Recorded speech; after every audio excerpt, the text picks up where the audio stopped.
Olá pessoas, quem fala aqui é Belmiro, bem-vindos e bem-vindas ao nosso podcast. Esse podcast da Estúdio Sala de Aula, gravado com o aplicativo Anchor, Anchor.fm.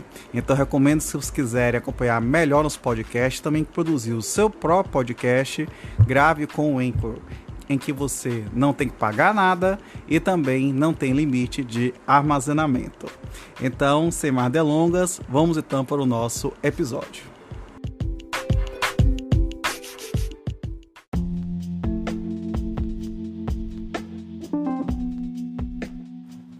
Capítulo 4 das pessoas.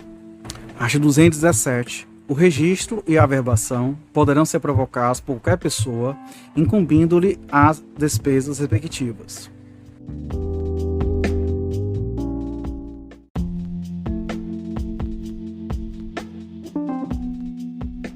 Artigo 218. Nos atos a título gratuito do registro, pode também ser promovido pelo transferente, acompanhado da prova de aceitação do beneficiado.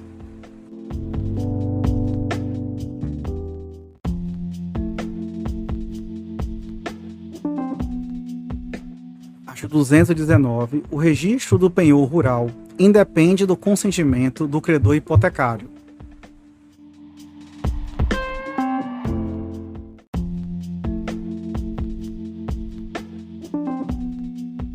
Artigo 220. São considerados, para fins de escrituração, credores e devedores respectivamente. Inciso 1. Nas servidões, o dono do prédio, dominante e o dono do prédio serviente. Inciso 2. No uso, o usuário e o proprietário. Inciso 3. Na habitação, o habitante e o proprietário. Inciso 4. Na anticrese, o mutuante e o mutuário.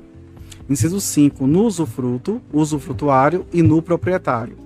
Inciso 6. Na enfiteuse, o senhorio e o enfiteuta.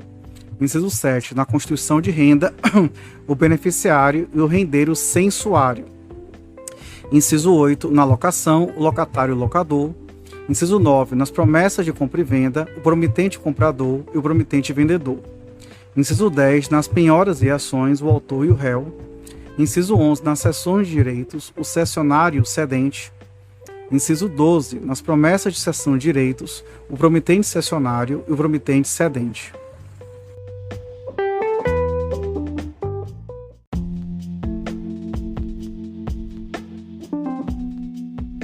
Capítulo 5 dos títulos.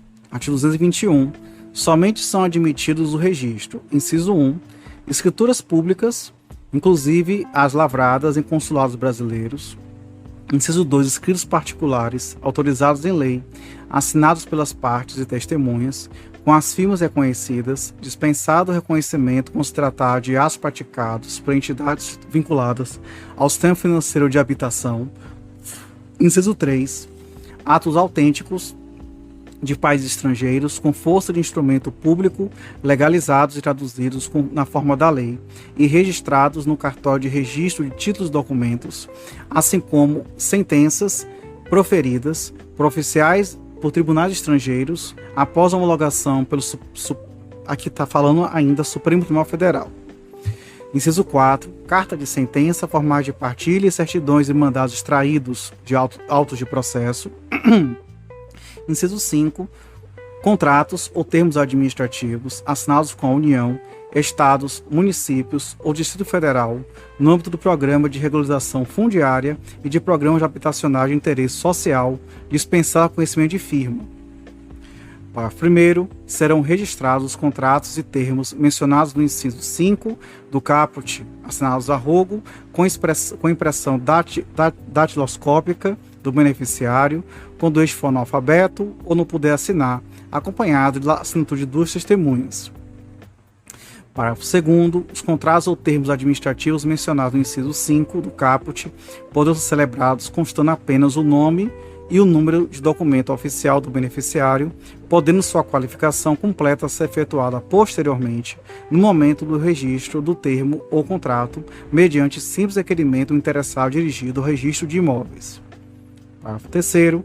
Fica dispensada a apresentação dos títulos previstos nos incisos 1 a 5 do caput deste artigo, quando se tratar de registro do projeto de regularização fundiária e da constituição de direito real, sendo o ente público promotor da regularização fundiária urbana responsável pelo fornecimento das informações necessárias ao registro, ficando dispensada a apresentação de título individualizado nos termos da legislação específica. Parágrafo 4º. Quando for requerida a prática de ato com base em título físico que tenha sido registrado, digitalizado ou armazenado, inclusive em outra serventia, será dispensada a representação e bastará referência a ele ou apresentação de certidão.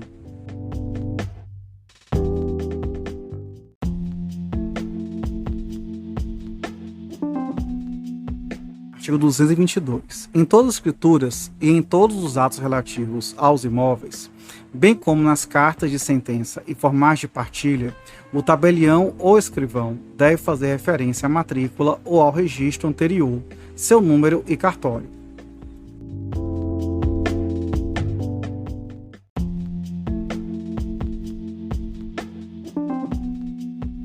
Artigo 223. Ficam sujeitas à obrigação a que alude o artigo anterior as partes que, por instrumento particular, celebrarem atos relativos a imóveis.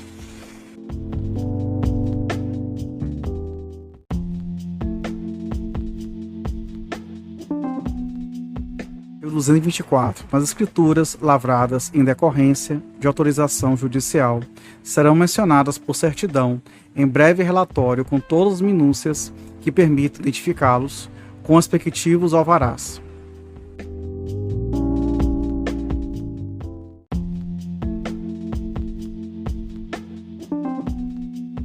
Artigo 225. Os tabeliães, escrivães e juízes farão com que, nas escrituras e nos atos judiciais, as partes indiquem com precisão os característicos, as confrontações e as localizações dos imóveis, mencionando os nomes dos confrontantes, e ainda, quando se tratar só de terreno, se este fica do lado par ou lado ímpar do logradouro, em que quadra e a que distância métrica da edificação ou da esquina mais próxima, exigindo dos interessados certidão do registro imobiliário. Parágrafo 1º. As mesmas minúcias com relação à caracterização do imóvel devem constar dos instrumentos particulares apresentados em cartório para registro. Parágrafo 2º. Consideram-se irregulares, para efeitos de matrícula, os títulos nos quais a caracterização do imóvel não coincida com a que consta no registro anterior. Parágrafo 3º.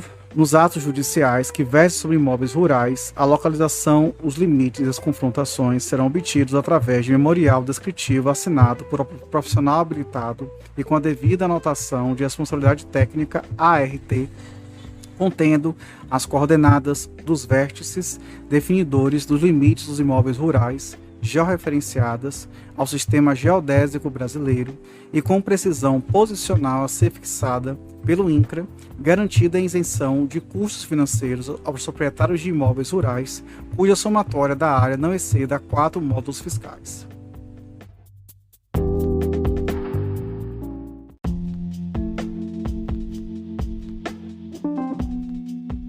Artigo 226. Tratando de uso do capião, os requisitos da matrícula devem constar do mandado judicial.